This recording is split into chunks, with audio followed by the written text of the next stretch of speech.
పొంగులేటి గారు మొత్తానికి సీఎంని ఫిక్స్ చేసేందుకు ఫిక్స్ అయినట్టున్నాడు.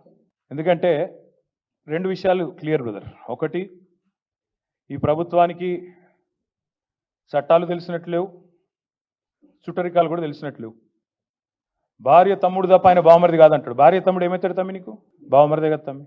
మరి నేను అదే అన్నా, ముఖ్యమంత్రి గారి బావమరిది అని నేను చెప్పిన. ఆశ్రిత పక్షపాతం అని చెప్పిన. ఆఫీస్ ఫర్ ప్రాఫిట్ అనే నిబంధన ఉందని చెప్పిన.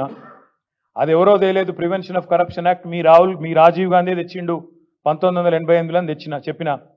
సెక్షన్ 7, 11, 13 మూడు చదివి వినిపించిన.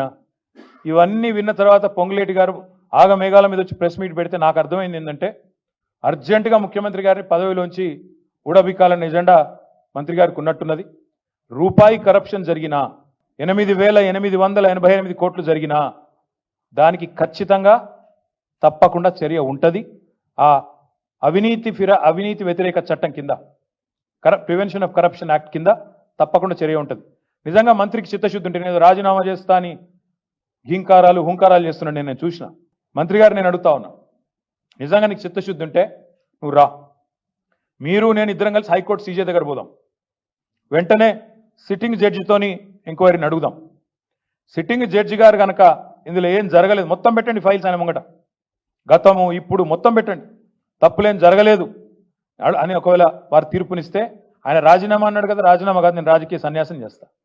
ఇంకొక మాట, మా మంత్రి గారికి ఒకవేళ ఏమైనా ఇబ్బంది ఉంది హైకోర్టు సీజీ దగ్గర రావడం అనుకుంటే, ఇద్దరం కలిసి కేంద్రంలో ఉండే సెంట్రల్ విజిలెన్స్ కమిషనర్ ఉంటాడు, ఇద్దరం పోదాం. నెక్స్ట్ వీక్ నేను పోతా, నువ్వు కూడా రా. టైం చెప్పు, డేట్ చెప్పు, ఇద్దరం కలిసిపోదాం. సివిసికి ఇద్దాం. మంత్రి గారికి నేను ముందే చెప్తా ఉన్నా, ఇప్పటికైనా తప్పు సరిదిద్దుకోండి, వెంటనే టెండర్లు రద్దు చేయండి. జరిగింది తప్పు. ముఖ్యమంత్రి కూడా నేను చెప్తా ఉన్నా, జరిగింది తప్పు.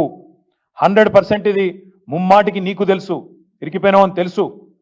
ఆశ్రిత పక్షపాతం లేకుండా, రాగద్వేషాలు లేకుండా నేను నా బంధువులకు, నా కుటుంబానికి సాయం చేయను అని చెప్పి ప్రమాణ స్వీకారం చేసిన ముఖ్యమంత్రి, నీ డిపార్ట్మెంట్లో, నీ కింద ఉండే మున్సిపల్ డిపార్ట్మెంట్లో నీ బావమరిది ఏది 2 కోట్లు లాభం పోయిన సంవత్సరం, అంతకుముందు సంవత్సరం ఆర్జించిన ఒక కంపెనీ, కేవలం 2 crores ప్రాఫిట్ ఉన్న కంపెనీకి 1000 కోట్ల కాంట్రాక్ట్ ఇచ్చి అవినీతి జరగలేదంటే ఎవడన్నా ప్రపంచంలో నమ్ముతాడా?